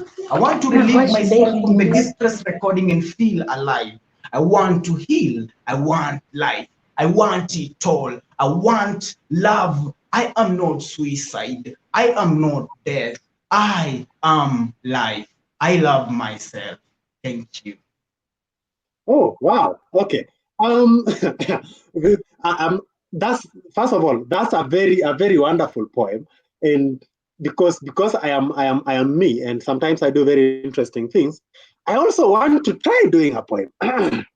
Yeah, I'm not so sure how this, in fact, I'm not even sure how this is gonna go. Can I find a poetry book so that I can read? Okay, I'll find one soon. I want to do a poem about tea. Tea is my favorite drink. I drink tea. Welcome, tea. Welcome to this cup of tea, because I'm going to drink this tea until tea feels like it has been drunk. I'm going to drink this tea, swallow, then swallow again, then swallow more tea. I don't know. What am I even going on about? Nothing. That's a very wonderful poem, Griffiths. And you know, to my viewers, really, this is what Griffiths does, and this is just he's just done for you. Was it 1 minute? Did it even get 1 minute? No. And you know, you do poems and you do poems over and over on the street and everywhere else, and Lucas is just clapping. I am sure this emoji means clapping. Griffiths, help me here. This one means clapping, right? Yeah, that one means joining hands. Oh, it's joining hands. It's not even clapping. How long am I going to take to learn about emojis? I thought it's clapping. Anyway, thank you very much for joining hands, Lucas. I thought you were clapping, yet you are joining hands. It's very interesting. Briefings. Christine is on set and she's waiting to read for us something, a paragraph from her book. Maybe I just let Christine read for us a paragraph or two from her book before I ask the next question. Christine, are you good?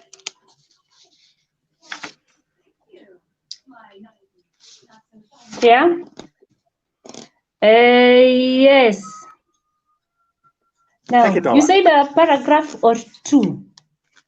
That is your choice. If you want to read a paragraph, if you want to read two, if you want to read five, but keep it. Don't read for us the whole book. These people should also buy it. And keep it. I'm even wondering where I should read. Let me read where my eyes found. Okay. I remember after so much back and forth.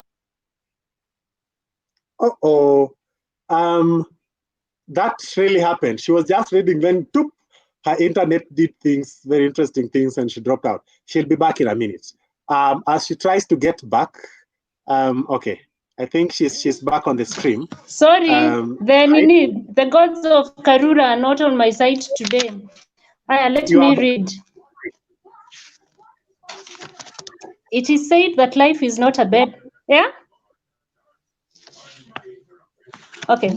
It is said that life is not a bed of roses and that one can only make the bed she wants to lie on. In the same way, forgiveness and moving on is a choice we make within ourselves.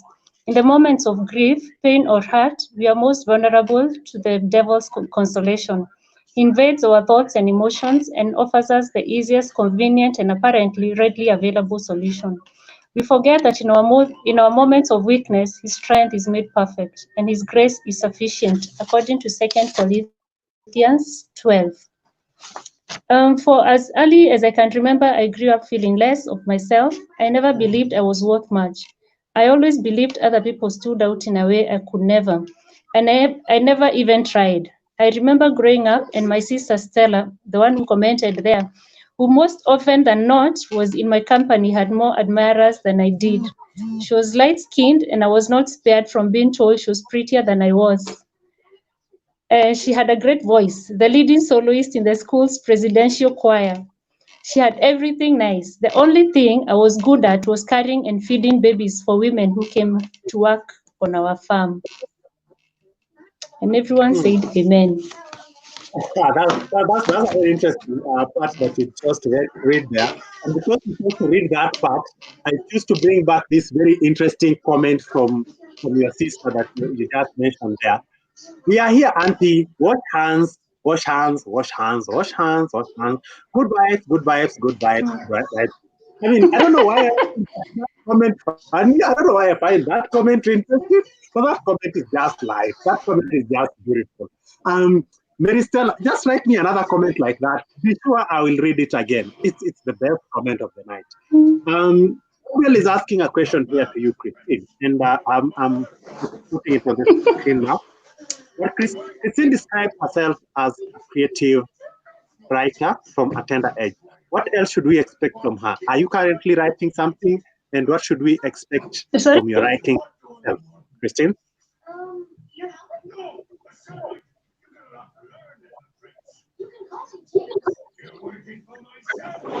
I'm doing another book, but this one has it's not like the other one. Like the Nurse on the Run were things that were already in my head and just needed to be poured out.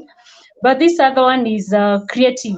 I'm making up a story like a hospital-related drama with some romance inside there. Like. Boom. And the gods of her internet did their thing again. She'll be back in a minute. Don't even worry about it. More comments from Gabriel. Gabriel is saying, keep going, Christine. Be generous.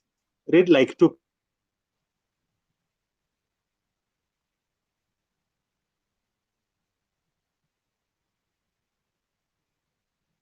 Douglas, we lost you. Since we lost everyone again, so I'm going to do a final poem, and this on marriage and how my mother wanted to come in to help me select a lady. So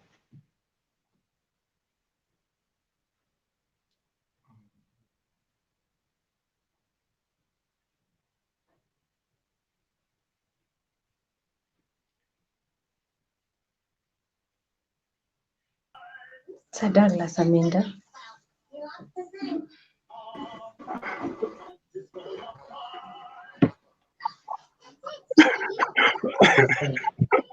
I lost all of you. I was about to do a poem. I've been laughing because I knew this was going to be interesting. Now, this has become a trend. Every time I'm doing this live show, at exactly 8:39 p.m., my power goes off, my Wi-Fi goes off, and it comes back on. So at exactly 8:40, it went off today and it's come back on, and I've laughed my heart out. But anyway, Christine, you are continuing to answer Gabriel's question before my gods did what they did. Yes.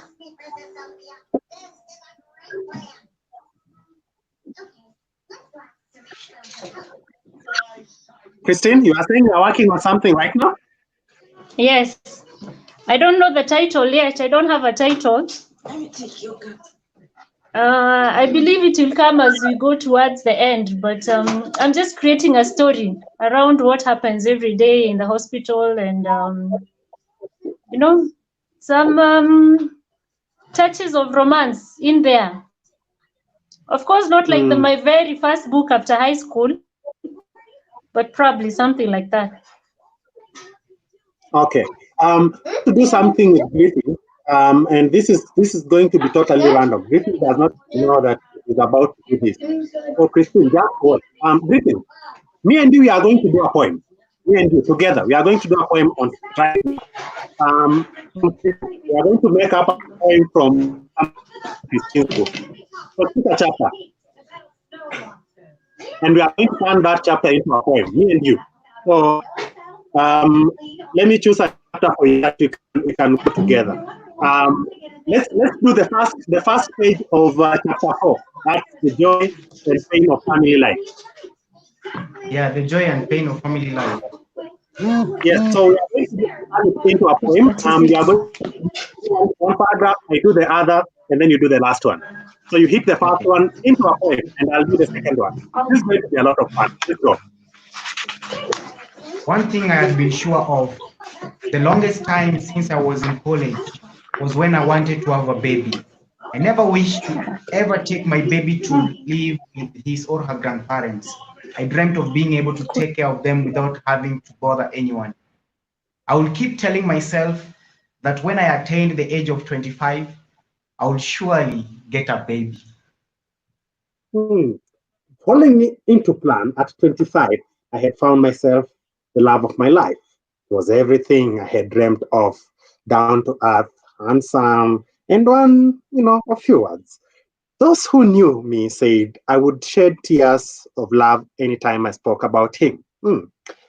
We had grown to call him by a pet name, Mickey. What? Mickey? Keep going. Having been in a relationship for almost 10 years, Mickey and I decided it was time to have a baby. I was already employed and I jumped into it with everything I had. My pregnancy was uneventful. I had a cesarean section because the doctor claimed that I had some prominent bones in my pelvis and that since I had suffered back problems previously, that was the best way to go about it. My baby girl was born 2.7 kilograms, as white as one born of white parents, a clear sign she was her dad's daughter. 2 years later, probably because we were too young and lacked guidance on how to deal with challenges in marriage, we lost a relationship we had built for more than 10 years. 15 years later, I still remember his words of love, his declaration of love to me. I still hold a lot of memories within me. No wonder it is said that the first love never dies. Oh my God. Christine, we are clearly two very Yes. good poets on set for your book here. You should employ us to produce your book, but we'll come back to that. That was a very nice break for you. Now, let's look a bit into the future of writing, Christine, and let's also now focus deep on writing. If you find enough mentorship, first of all, when you are writing, and you find that there is more mentorship, and you think writers should get more mentors to do what they are doing. Come again? Okay. I'll repeat the question from where I started. When you are telling us about your process of writing the book, you said you wrote very small chapters and put them together, and then Gabriel and his very interesting voice pushed you towards the end. Did you find enough mentorship, and do you think that there is enough mentorship for young writers?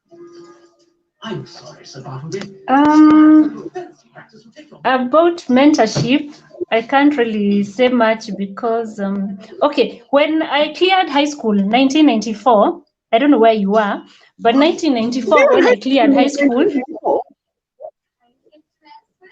That's when I was born. I had written a book. What?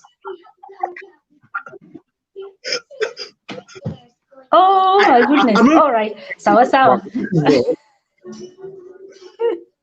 I had written a book, a 200-page book. It was called The Romantic Trap.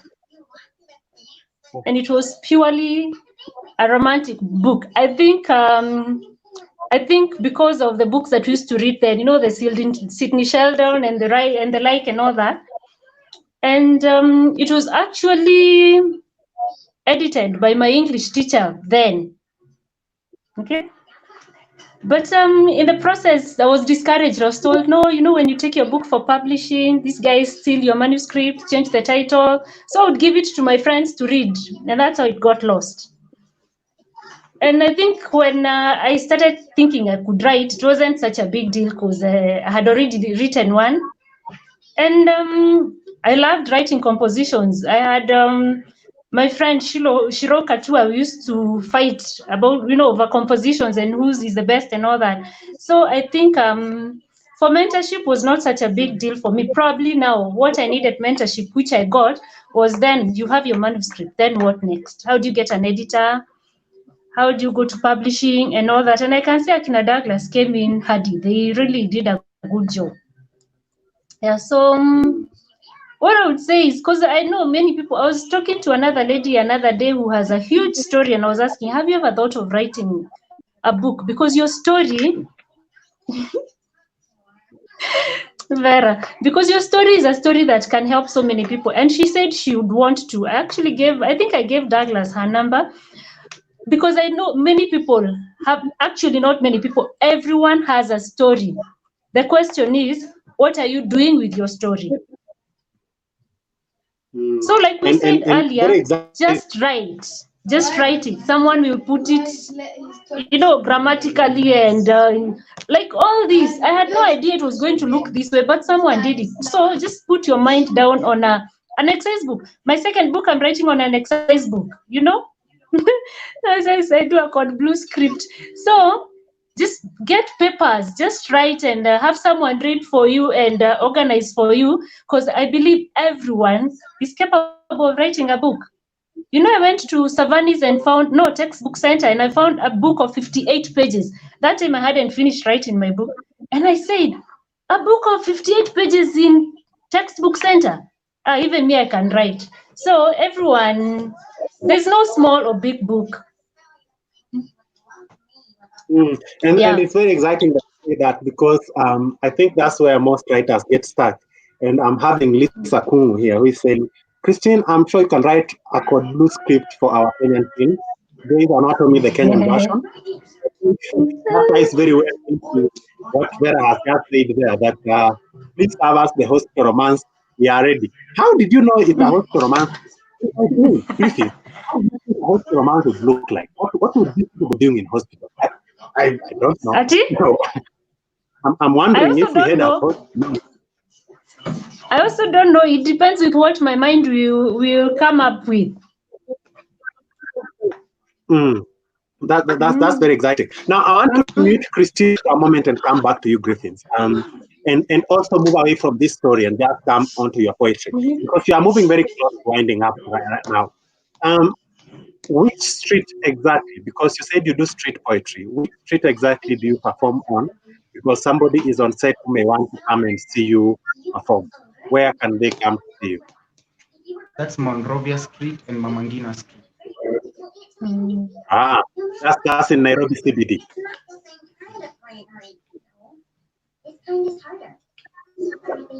That's Nairobi CBD, Griffins? Yes, that's CBD, Nairobi CBD. Perfect. And also Kimathi Street next to the monument, next to the Dedan Kimathi monument. Okay. So who wants to see you can be able to come to see you there. So we are moving to the very last part of our conversation tonight, and I'm very glad the internet has accepted to support Christine up to this point. So I'm just going to ask you two last questions, and to start with you, Griffin. One of the poems, and I keep saying this even from the start of the show, one of the poems that you've done that really touched me is the poem that you've written to your father. There are people who are watching and there are people who would love to do poetry. How do you advise people to express their emotions through poetry?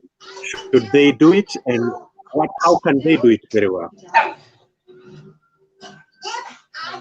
Yeah, poetry can be used to control one's emotions. And when you write, like I said earlier, that writing is discharging.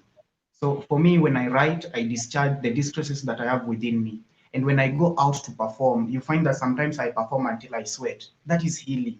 For me, I heal. That's the way I heal. So I find a lot of power when I'm on stage than when I'm not on stage. And at times, honestly, even when I feel so sick, if I take one of my best poems, there's this poem I wrote to my mom. If I recite that poem, I forget that I was sick because my moods come back, my happy moods come back, and I get back to my right state. Yes. That's very much exciting for you to do with your poetry. What is your big vision with poetry? And for somebody who is watching and they would want to engage you on your poetry, what's your big vision? What do you want to do that somebody could support you with? For a long time, poetry has not been paying that much as other forms of art when it comes to music and other forms of art, But my dream now is to make poetry big, take word to the world. I want to produce pure poetry. My dream is to maybe have a big production house, a studio where I'll be producing purely poetry, because I understand that poetry is binaural. And by binaural, I mean it goes direct to the brain and works on the brain. It is healing. Poetry can help you deal with fear and anxiety. Poetry can help you work on your speech very well. And then poetry can make you have the right thought process, so that even when you are in conversation and in discussions, you have the points to put through. So yes. That's perfect. So if anyone is watching and you'd want to support Griffin in what he's doing with his poetry, he wants to take poetry to the world. So then that would be a very good place for you to bring it. And before I bring back Christine, you are doing something with Poetry with Writers Guild where you are hosting a poetry show for poets almost on a weekly basis. do you intend to continue that even virtually so that people who would want to support you through that platform can also get in? Yeah, we are working on a show called ATM at the moment that will be online, and this will be pure poetry show. So we are still struggling on the logistics and to ensure that everybody has internet access and the right devices that they can use to access, So we are still working on those, and we hope that very soon we are going to launch it, and through the help of Writers Guild, we are going to come up with something weekly. Okay. Oh, we are Because already doing it actually with, yeah, we're already doing it with Makerere University students in a group called Nguvu. So we meet every Sunday in just a Sunday of poetry, pure poetry recitation and readings. And then we encourage each other. And where can our viewers find your art in terms of your poems if they really want to support you? I have a few clips on YouTube because I've not been doing that much of YouTube. I've been doing live shows, but then since the pandemic came, the live shows stopped. So now I'm working on how do I make myself visible online. So I want to come more online than I was before. Okay. And just to tell our viewers about this, we'll be having Griffins on set as often as we can with different authors, because Griffins has been our resident poet in book launches for all the books that Writers Guild has launched so far. And so we will be having Griffins on set almost all the time when we are having other authors on. So Griffins, that's very good work that you are doing there, and we'll endeavor to bring you on set as much as we can. Christine, Christine, I'm back to you. Now, do you deliver your book nationally? Do you sell your book nationwide? Because I've already told our viewers that they can find your books on Writers Guild platform so that they can buy them. But then, do you deliver your message to the whole country? And how has that experience been?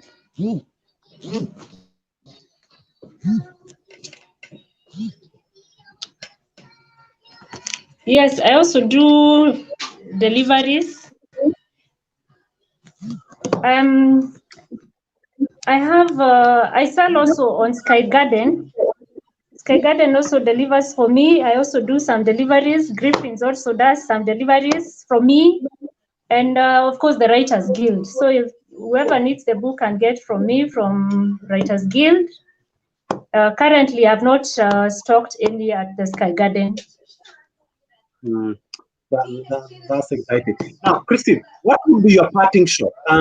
What would be your last message to our viewers in terms of the kind of message that you're trying to push forward, how they can be able to move forward with their lives?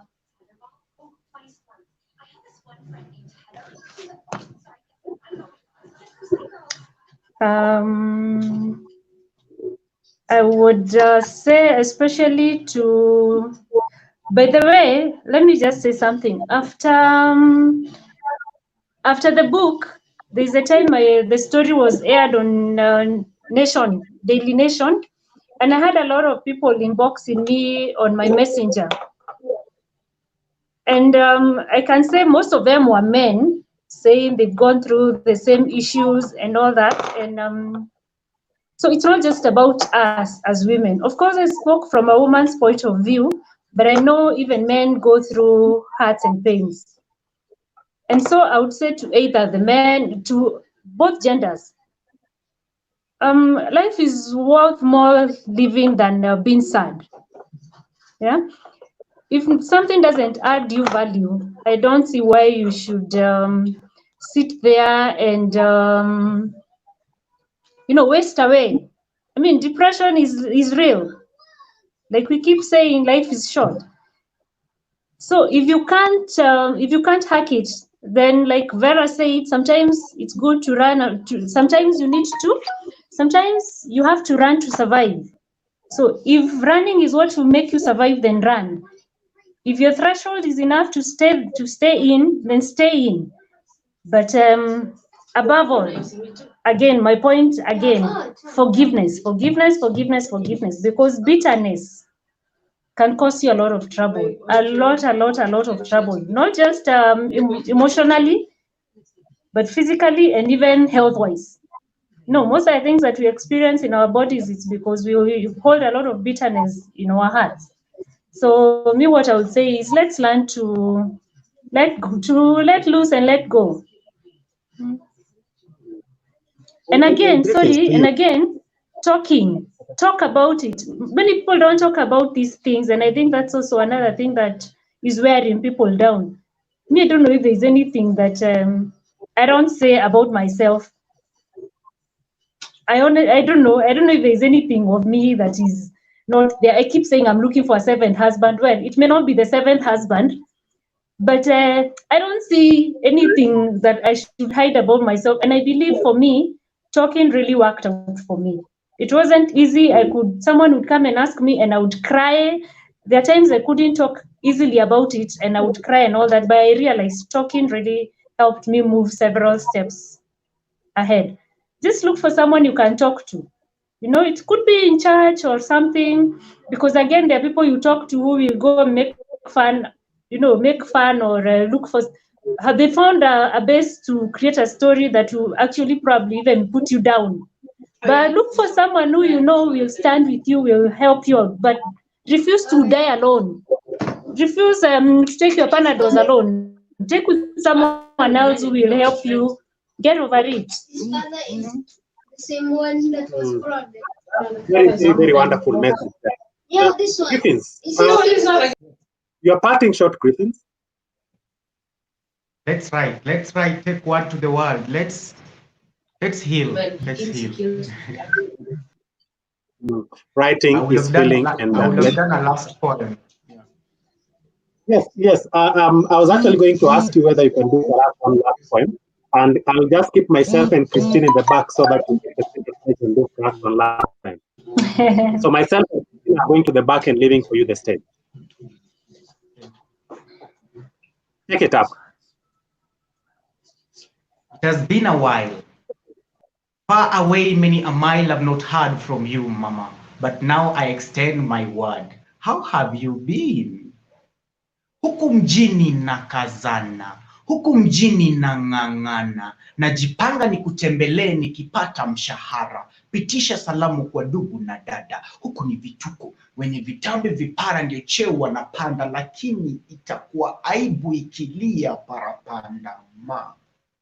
Hizo ni by the way.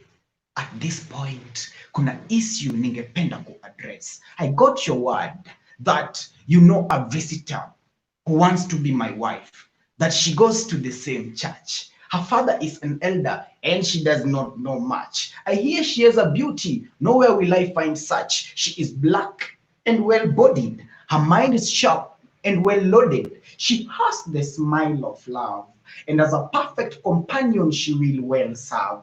Highly compatible, she is one I deserve.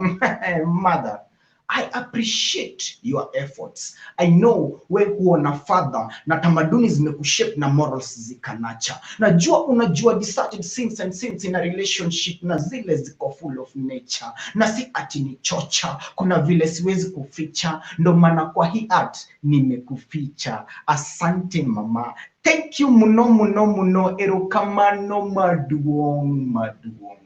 Kwa kunitafutia sister mwenye ata complete my life equation, but too late mama. I fell in love.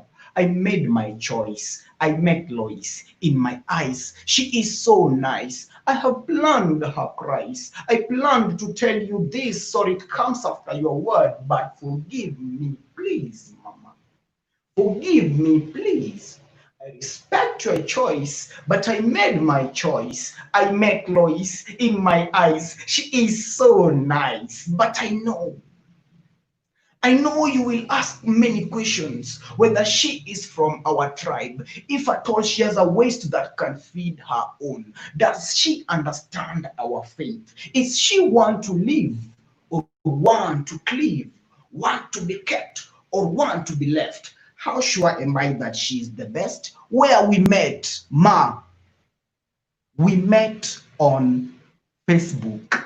Let me explain, break it down. We met online, not on a line, but the internet, where we met, not at the market, not at the village dances, not at the famous well, ma. I saw her photos. I liked. She liked back. I loved. She loved back. I reacted, Mama. We reacted, Mama. We set a date. I made my choice. I met Lois. Thank you. Oh,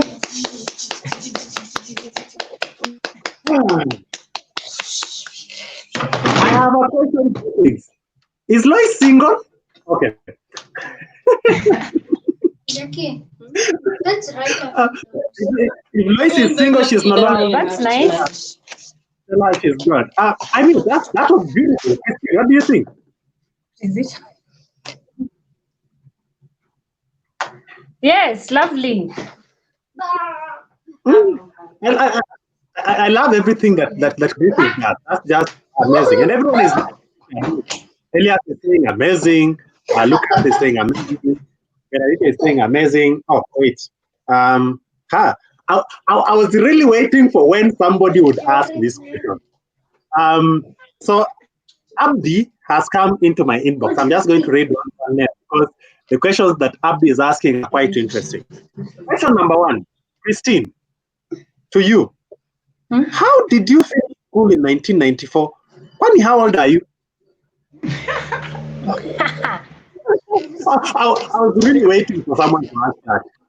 You are going to answer that. I'm not going to read the name of this one because Griffiths, I think you know who she is, and I don't want to put her in trouble. Griffiths, you look nice in that lighting. Are you alone? I'm not so sure why we should start with this question. The safest place to start is it's no safe place. Christine, let's start with you. There's no safe place to start. Yes. Somebody asks, how old are you? Or how did you finish school in 1994? I am 45 and 10 months. I'm almost 46, menopausal. What? How? What? You are 41? Yes. You look 16. Huh? Okay. So nobody should hear me saying that you look 16. you look 14. Thank you. Very young and well kept. And Griffin, this other person is asking, are you alone? I'm pretty sure you know what this person is asking. So just give me the answer.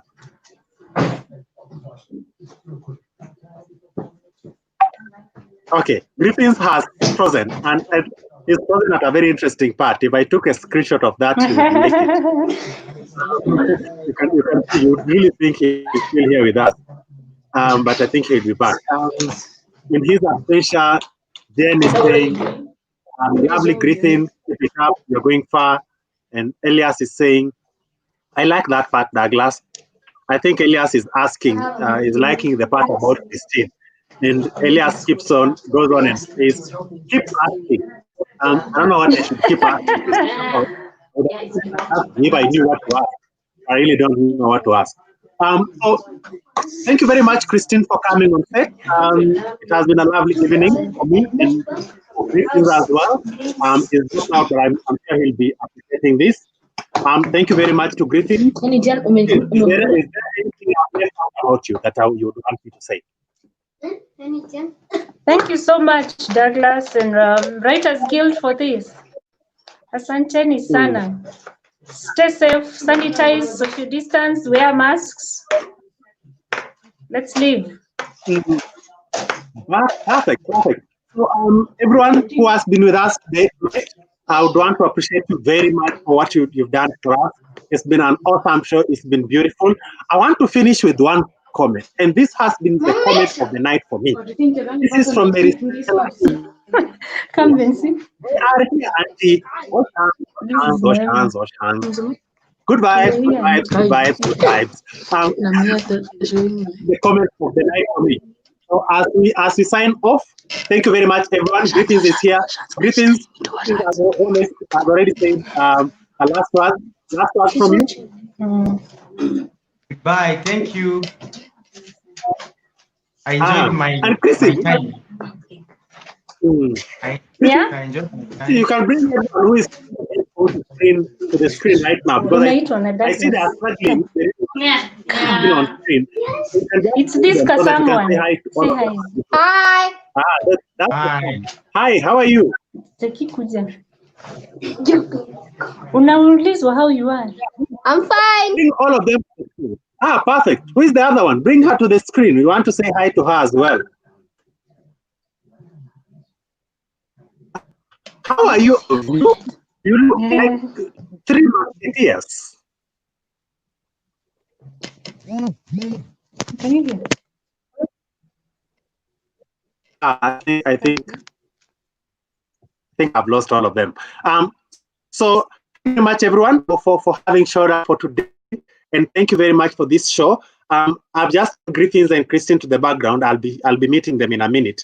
So we will be doing this on a weekly basis. If you want to get copies of books by Writers Guild, you can find them in very many places. I just want to, briefly show you where you can find them and everything that you can buy.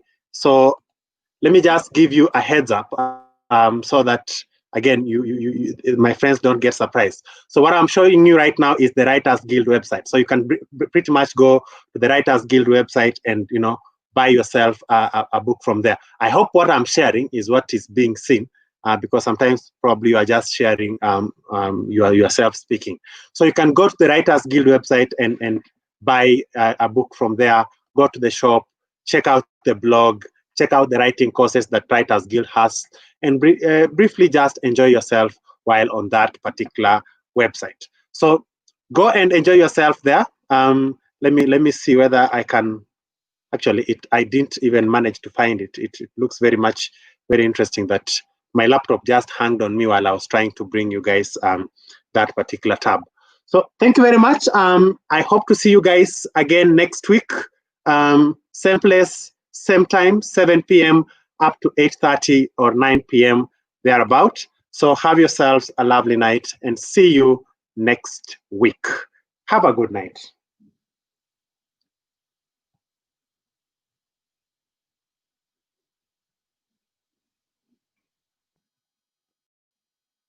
Pararam, pararam. Pararam, pararam.